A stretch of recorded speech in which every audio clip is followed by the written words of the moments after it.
You're listening to Biz-Souls, the business podcast with an edge, hosted by me, Rona Lewis, and Jeffrey Hansler. Tune in for perspectives and discoveries about the changing world of business. It's time to connect to the heart, soul, and humor of how business gets done. Hi, kids. Welcome to Biz-Souls. I'm Rona Lewis. I'm Jeffrey Hansler. And we get to the heart and soul of business and the people that make it happen. You know, who's ever listening for more than one podcast, I go back and count to see how many times I've had to prompt you with that. I know. I get sidetracked by doing another course here or doing another focus. That's okay. So, Jeffrey, today I want to talk about impact players on teams. What, people you throw at other people? Yes. And the impact that they have on the rest of the people. And they have an impact that they make. Oh, wow. Sounds like coconut going down steps. It's frightening.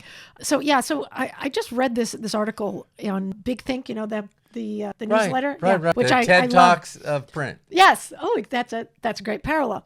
And it was talking about how managers deal with impact players for better teams.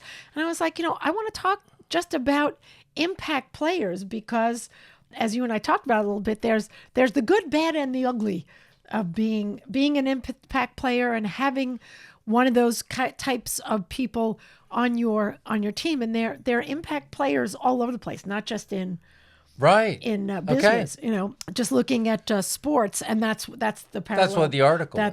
I mean, they mentioned Michael Jordan and how much he pushed his team, which is one of the goods of impact players. And I was thinking about my college career as running track, and we had Leah Ventura and Kathy Mills, who had the world record for a mile for I think about 8 minutes. She had it. It was like, there it is.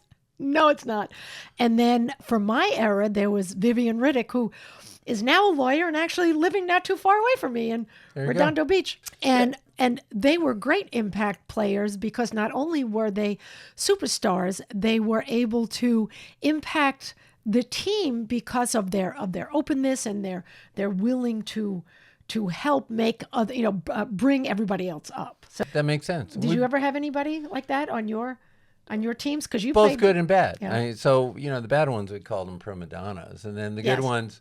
And the good ones, going through sports, you really didn't notice the impact, or you didn't think of that because we hadn't had, necessarily a leadership role or something like that, where you would think about the qualities the impact player had not only on themselves, on the team itself. Right. We had Steve Scott, at UCI, who was a 4-minute miler, and it was funny. He'd always go and get stoned before the thing. Anyway, little details you'd see in the locker room that nobody saw in the news. People are talking about don't do drugs. Anyway, never mind. What else? Yeah, so I've got some examples of it, both good and bad. And then my examples are also personally in my career for sales. So I was on both sides of the coin. I was one, and negatively impacted by an impact player, and two, positively impacted by an impact player. And then I was a negative impact player, and then I was a positive impact player, I guess. So, all right. So let's talk. Well,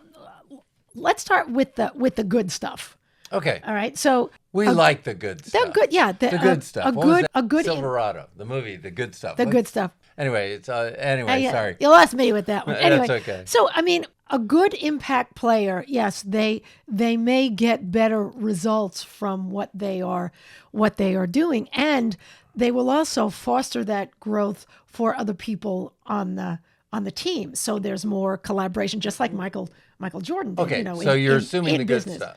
Yeah, that I said we're starting with the good stuff. Right. So let's start with the impact player on themselves then. Okay. Just about themselves. So an impact player is somebody that's good at their job. Yeah, and they like their job. They want to succeed, and they excel at it. Yeah, it seems pretty easy for them. Yeah, and they are more than willing to help other people on their team just to foster a better environment. Right, and they stand out because they're good on their own. Like Michael Jordan stood out as an impact player. That's what makes them an impact player, is the fact that they stand out on their own. Yeah, and so you could say that Brady was an impact player. Tom Brady was an impact player. Yeah. And I have a little story about a week ago. My friend Lisa and I went to Mexican restaurant for happy hour. And so our waiter, let's call him Irving, just because that's fun. And Mexican restaurant, the waiter was Irving, of course. Yeah. So your people are everywhere. I make them, hey, you know what? I know some black people whose name are Irving, and yes, okay. We're all tribal people. It's all good. Anyway, so Irving comes over, and he's making small talk, and he sits down with us. The waiter. Like literally sits down with us. You're at a restaurant, and the waiter sat down at the table. Yeah, he sat down and he was asking Lisa, because she comes there a lot. So he knew her. Yeah, it wasn't like a first time thing like, hi, who are you? I'll be I joined you for dinner. I'm going to try everything out. That would be an impact player. And it's on you, right? Yeah. So he sits down and asks how she's been, how her job is, personal things, right. Because she has been there a few times before. It happens to be a great happy hour. Right. And he asked about her drink, and she's kind of a picky eater and orders like one of three things. So would you like the quesadilla this week? And I think that is an example of a great impact player. Other waiters, wait staff can see what he does. Right. It fosters the customers for coming back because he was fun, and it's like, oh, that was fun. Let's go back again. So it kind of sets an example. Yeah, and he makes more money, and it's a risk. It's a risk to do that, and sometimes risks pay off. So it's like what was the movie with the flair? The Office, was it The Office where the flair, the one waiter had all the flair and she wouldn't put on any, Jennifer Aston wouldn't put on any flair or something? And he was a standout. So the managers would point the person out and say, yeah, this is what you should do to everybody. So in this case, though, the manager this person had a positive impact on the rest of the team. Yeah. And it was great. And that is one of the good things about impact players, that they are an example for other people, and they allow themselves to be open to help other people with their problems and help them get better. Yeah, so from a sales standpoint, we didn't always get rewarded that way. So for example, first I was good at customer service. That's a whole different thing versus sales. I thought I was good at sales. Anyway, when I was good at sales, then I became, I was leading the team on stuff. Mm-hmm. And I was doing lots of things, except I had to fight so hard to sell the way I wanted to sell and do things the way because it was completely different than everybody else had done. Okay. So now I've learned my craft. I now sell instead of customer service, and I'm there. And, I was a little resentful of having to fight. I was resentful from the kidding from everybody else. And then when I was doing well, then the manager held me out and said, hey, he's doing a great job on this, da-da-da, and everybody should emulate him. And he almost made it an enemy. Right. So what's the difference between a manager that can take somebody that's good as an individual and makes them part of the team or for the team to look out versus somebody that made the team look? Well, I think that goes kind of that. Let's move into the bad part, since we're on that subject, because be with me. Okay. Well, I am. He was doing a good job. I was doing a good job. Yeah. So we're both doing a good job. That's not necessarily So I'm confused. What you're saying? Where's the bad part? Well, the bad part is how it was. Even though he was doing a good job and then I was doing a good job on the thing, it was perceived totally different by the team and the manager. I think that goes overall communication. Yeah. I think communication is key for any type of team member, and with each other as well as with management. It sounds like your manager maybe was so focused on you, he didn't give enough attention to the other people or help them rise to your level. And it was also how it started out, because I had to fight and was doing it differently. I think that there was a resentment because he thought it should be done a certain way, and when it worked out wrong, it was almost like he was pointing it out so they'd pick on me. It was almost like setting me up for a bully. Yeah. Now impact players can also, so in a way, even though I was doing the job well versus say the waiter at your place, they were doing the job well and they would probably continue. I mean, did she say that's a behavior? He acts like that all the time. Yeah. So he's promoted with it. Yeah, his manager gives him latitude to do that. To do that. So he was supported well. Yes. So his behavior was good, and he's supported well, and he's... Yeah, it was positive reinforcement. Whereas I was doing a good job, and I wasn't supported that way. Right, you didn't get that. And that's, it's positive psychology, positive reinforcement. Yeah. Okay. And I think, and I don't know how much you and your teammates talked about what was going on. Well, it was interesting because there was, for example, and I don't know how much carried over, because when I started off with Apple, even though I didn't know sales, I was good at customer service, and I got them to do different things for me. I didn't get much support. I only got support from one salesperson and then my manager. And then the rest of the team was kind of looking around for me to trip up. And in meetings, they'd look, see if I made a mistake or I didn't know anything. Yeah. And so I'm wondering if that experience, that had me, because I didn't, before I started OD working with Jim, the story is I hated teams. I didn't like teams. So, well, and overall, I'm surprised we've lasted as long as we have, not liking teams.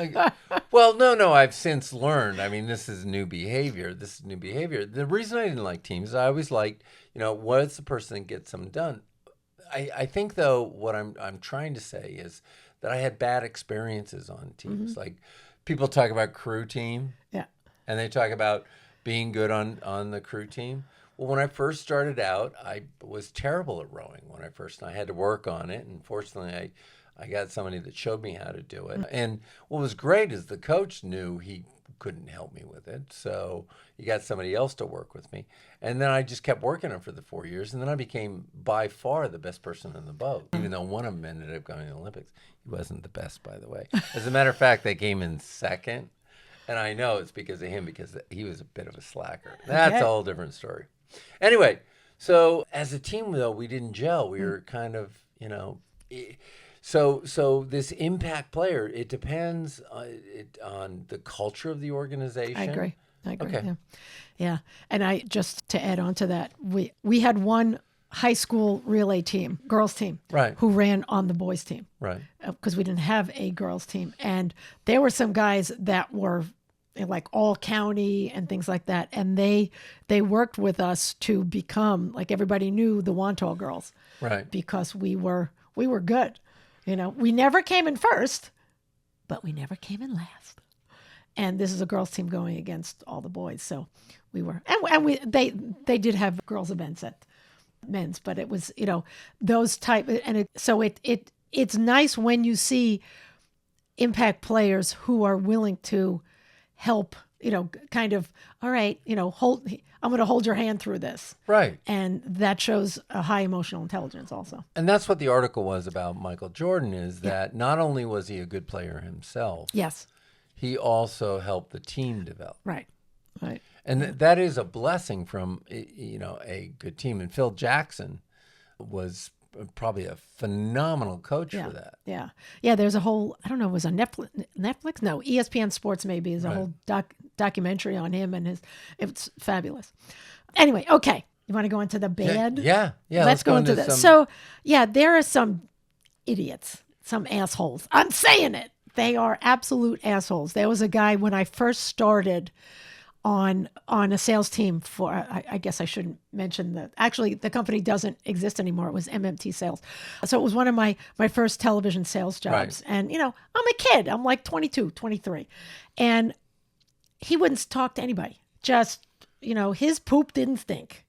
And a prima donna. A prima donna, yes. And one time a sales manager came down, a brand new national sales manager comes down from Albany and couldn't remember the name of who he was supposed to meet with, and who was supposed to meet with, Mr. Wonderful. Sales manager worked for your company? Or no, sales manager worked for the television station in Albany. So it would have been a customer of yours? Yes. Okay. And sorry, I forgot that. Yeah.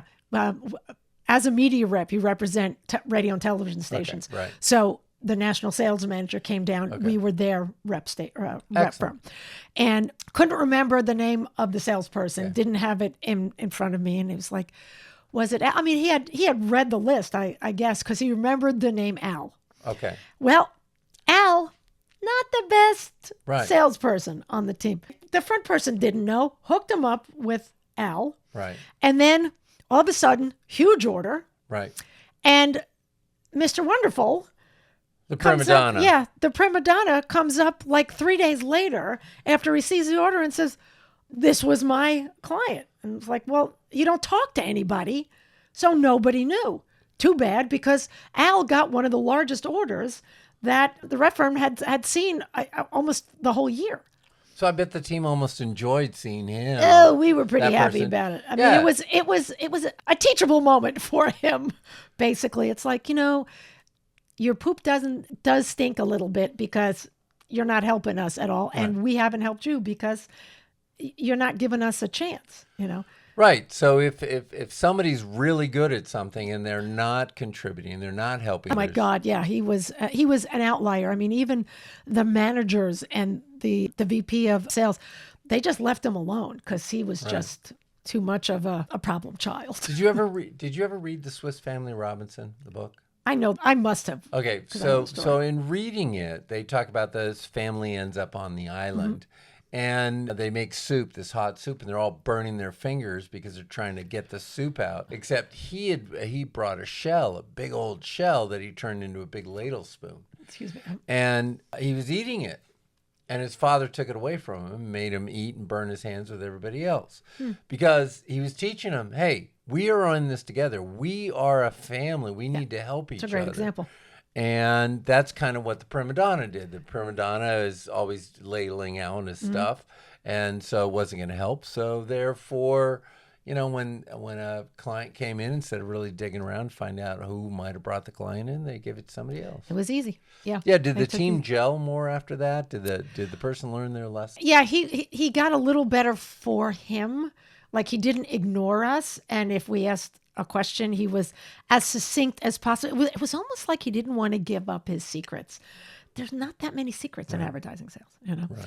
And I went through something that actually dealt with the upper management that, well, let me tell you this story. So I had just taken over the national sales manager's job at the Colorado Springs Gazette-Telegraph, which basically meant that my territory was everywhere except Colorado Springs. And, excuse me, I had $20,000 budget to go for, or target, I guess, for the vacation insert. Well, I beat it. I got like 26 and change, or 27. And my direct manager was thrilled. It was like a minor VP sort of thing. And the executive VP, or the accounting person, with VP of finance, he was pissed because they had to pay me more. It's like, well, no one's ever gotten this much. And, my manager's going, but look what they did. Right. We made money. We paid. That's how it works. And I was so mad. And I was like, why are they making such a big deal out of it? And regular salespeople, and as a national salesperson, I didn't have anyone under me. I was it, and then there were the regular salespeople. Right. And just watching the drama that happened, the salespeople, they didn't want to push anymore, because it's like, well, if they're not going to pay me more, if they're going to give me such hard feedback on this, why would I try so hard? And, so that's a bad fact about impact players in terms of management. If you want someone great on your team, give them money, give them what they're working for, give them something to strive for. Right. They really should support him. I'm sure Phil Jackson was helping Michael. Sorry, helping him work with the team. He was probably letting him do things. He's probably listening to him, following his ideas. And he was being inclusive. That's a huge thing. And we see so much of it go wrong when somebody is a standout individual. Yeah. Well, and that's where the ugly comes in a big way, when there's no cooperation, where there's no communication, and it's not a positive workplace. Right. I think when there's no, when there's either no impact players, or the impact players want to stay separate. I'm thinking of Enron, all the trouble they went through because there was no communication. Right. And the upper echelon just decided to play around with the numbers. Well, if there was more communication, perhaps the impact players would have understood where they were losing money and done something about it, Sure. So often, especially going back to sales, the impact players are the people that are, just killing it, and they're way ahead. They're ahead of the quotas. And what does management do? They punish them. Yeah. They take away their territory. They cut their commission. They rearrange their territory. And then what you're telling everybody is don't be an impact player. Right. Don't be somebody as standout. And so people stop showing it. And then you end up with very mediocre company where people are not committed and people are just constantly looking over their shoulder. Yeah. I'm not going to put the effort in. Yeah. And I've seen examples where upper management kind of pushes impact players into management positions and they don't want to be there. Right. I think that's also an ugly of it because I've seen this in the sales positions or sales companies I worked with where they went into management and they like being in the trenches. Well, yeah. People are and they also made more money being a salesperson. What's the joke? You're promoted to the level of your incompetence. Yes. And that's where they're doing basically shit floats. So sorry. So really, I mean, in terms of an impact player, it's not just the player. No. It's the team, the player, and management the leadership. Yes. Yeah. It goes. So we got a troika of impact. What language is that? Is that Russian? Yeah. Well, a tripod. How about a tripod? A tripod? A tripod. I don't know what that is either. The meetings, different organizations have meetings. They call it tripod meetings, where you would get the users. Wait, I want you guys to take a note. There was a word that Jeffrey knew that I didn't. This never ever happens. Make a note of it. Okay. Very good. So anyway. So that's the good, the bad, and the ugly of having impact players, and and it's if you want to have good people on your team. Is this our tip section? Yeah, I mean you have to be able to have their backs, pat them on the back, show that they're appreciated, and and have management on board with having them also. Otherwise they'll be looking around for somewhere else to go where they're appreciated. Well, and I think there are a couple things you need to do. One, you need to recognize impact players for being as good as they are. Okay. Two, you request their assistance and try and help them so they can be a superstar still and take some of their time away from their own interests to help the team. And so you try and find ways to compensate them for that, either in terms of attaboys or other kinds of compensation. Ice cream, cookies work in your case. Yeah. And then the manager has to promote and say, this is the behavior we want, and we're going to help you get there. And so that it's not a competition. Because I remember on the crew team, in college, the coach, I actually became really good. And they had me test on one of the things, and I outrode all the Olympic players that were going for the boat. Anyway, you would think the coach would have been happy, and he was like, he sneered at the other people like, oh, this is my player. And then, and he looked at me like, it was almost like I was competing against him. Like he didn't want me as good as him. Huh. And he's like, hey, maybe we should race or something like that. And how much older was he than you? He had probably 15 years old. Okay. Oh, he was a child. I mean, he was a child. Yeah. And he turned out, he was playing, I swear to God, the guy never got out of grade school. It's just. Could be. Just he'll be in another book that I'm writing about. And, he was talented at what he did. In terms of leadership, really bad. Not so good. So good. And that left a scar in terms of work. So I was carrying some of that baggage around at work. We all do. With teams. So anyway. So the leadership's role is to make it a safe environment, keep it a safe environment, promote the impact person, and promote the teamwork, and then promote the team development, which is why when I came into Richard Hackman's team model, it was just phenomenal. It was like I'd found the holy grail of teams. Oh, yeah. Exactly. Well, yeah, and it all boils down to the positive work environment and good communication, and it's got to be communication, it's got to be trust. And authenticity. Look, someone's better than you, admit it. Great. Help me. So I think it can go both ways. Impact players want to know that they are appreciated also. And the team members who can learn, just be open enough. Don't get an attitude and learn things. Right. And Phil Mickelson, gee, I've jumped to golf. Just some sporting guy. Phil Jackson. Phil Jackson. Well, he was able to recreate that on when he moved over to the Lakers as well. So he just had that knack for it as a leader, and it's really important. And he also, I think they attract. It's almost like they become a magnet and attract other impact players.